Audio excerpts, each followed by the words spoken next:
So we got more spoilers for 1176, fleshing out the rest of the chapter. So we're going to go over a bunch of things that we didn't know from the spoilers that we got earlier today. So let's get into it. Lilith takes a special machine out of the Vegapunk box. It's the Omni Drain Converter. A machine that can use the energy that is existing in an abundance everywhere in Elbaf. Lilith gave Frankie an upgrade. Lilith is surprised that Frankie, having a pacifista level body, has never tried something greater than cola as an energy source. Okay, so we didn't know that Lilith was pulling this machine out of the Vegapunk box. Now, I don't know if this is like the thing that is exclusively in that box. Obviously, we haven't seen the chapter yet. And if that is the case, I expected it to be something else. I expected it to be just Vegapunk, but like in a new body or something, or I don't know, some kind of super Vegapunk special testing android or something. But if it's just this thing, I mean, I guess it's fine because it's the exact plot device that they needed to get past this point in the arc.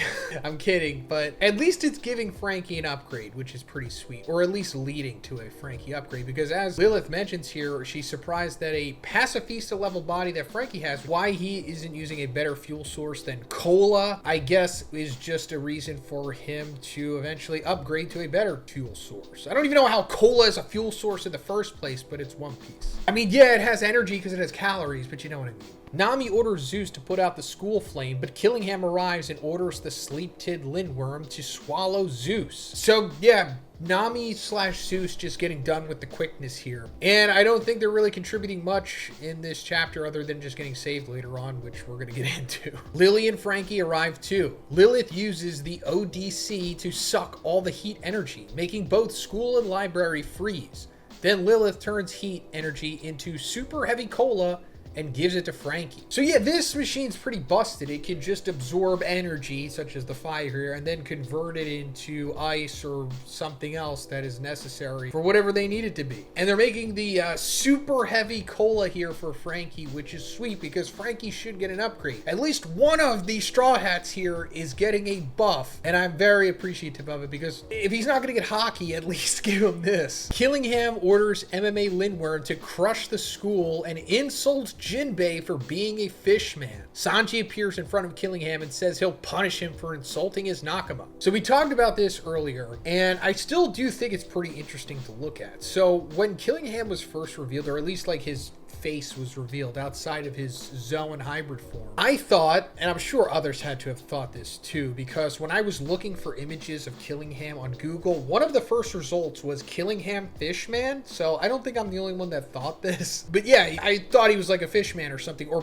maybe a fishman, because you know, he has like the teeth, he has like eyeliner on or something. I don't know if it's actually eyeliner or just fishman eyes or whatever, but yes, I'm also aware that having sharp teeth doesn't mean that you are a fishman 100%. There are other characters like Bartolomeo and Katakuri that have sharp teeth that are not fishmen. But just the fact that Oda is like placing emphasis on Killingham here, calling out Jinbei for being a disgusting fishman, which isn't too far-fetched for a Celestial Dragon, of course, because they're extremely racist against the fishmen, but just that it's him, and just the fact that we also assume that he was a fishman originally. But I think it would be pretty cool, I mean, not the racism part, but if he was, and he's like a self-hating one, and he's like projecting onto Jinbei here. And then it also raises the question of like, if he is a fishman, how did he become a Celestial Dragon? Because he is like straight up a Celestial Dragon. He has the Saint in his title. He's not just some guy that became a Holy Knight, you know, like the way with Harold did. I don't know. We don't know his backstory, so maybe he did and then became a Celestial Dragon or something, but it doesn't seem like they would just make a fishman a Celestial Dragon. So maybe he's hiding in plain sight because you know, the world government, especially the ones at the top, are not the sharpest tools in the shed in regards to this stuff. So I wouldn't be surprised if he just slipped under the radar and they weren't even aware that he was. But again, all of that could just mean nothing, and he's not a fishman. He just has sharp teeth for some reason. In an epic double page, Jinbei using Vagabond Drill and Frankie powered with super heavy cola and using a new punch attack called Strong Dexter defeats the sleep-tid Lindworm and frees Zeus.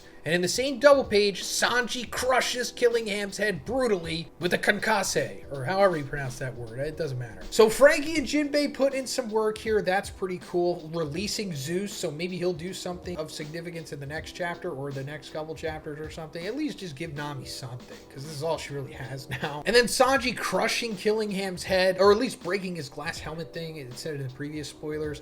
I don't know if this means that Sanji is like going to fight Killingham from this point on. Like that's his big arc arc opponent. It remains to be seen, but I wouldn't be mad at that. I mean, it would be a good opponent for Sanji, of course, but I just would have thought that maybe this guy would have been left for Zoro or something, because he seems to be more suitable for Zoro, and like a weakling like Summers, I say weakling loosely, would be better for Sanji, but maybe this is where Sanji, you know, has some time to shine more. I don't know if this is going to be the fight that leads to his Conqueror Hockey being unlocked, but yeah, we'll see what happens. Dami Reversi, Dory, and Bragi say goodbye to each other and cut off each other's head. But their bodies flip back, like when Imu used Dami Reversi in the other way, to normal self, and now they are fully recovered. In an amazing final double page of the chapter, we see Zoro, Dory, Bragi, Hiruden, and Stanson standing together, ready to fight the other Dami Reversi giants. Stanson says, dying once would end their demonic transformation.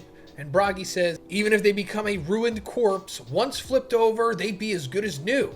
And Zoro says, so we could just go for it? And Hiruden says, no need for holding back. It would appear that if we inflict enough damage to kill them, they'd be back to normal. And Dory says, slicing off their heads, digging out their hearts. The chapter ends with all of them grinning malevolently and saying, oh, we can't do that.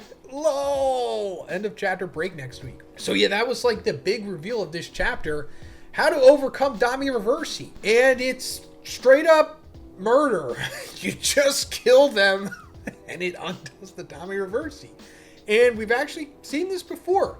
Back on God Valley, when Garp and Roger teamed up to take on Rox, they straight up killed him with like both of their ultimate attacks and using mass. And we saw that after the battle was over, Rox was back to normal. I mean, he was still, you know, beaten down from taking two of the strongest attacks ever simultaneously, but he was pretty much good to go, other than Garling showing up and sneak killing him, but that's besides the fact. So I guess in the next chapter, we're just going to see Zoro, Dory, Bragi, and Stanson just start hacking heads off, ripping hearts out of the rest of the giants here. And while they do have some form of regeneration or something like that, it's definitely not on the level of the Deep Sea Covenant, you know, the same way that the Holy Knights have, or, you know, with the Abyssal Covenant that the Gorosei have. You could just, I don't know, behead them or whatever, and then that's it. I don't even think you need Conqueror's Hockey, to be honest. What a convenient way to overcome Dami Reversi. I'm not mad at it. I think it's pretty cool. Just freaking kill them.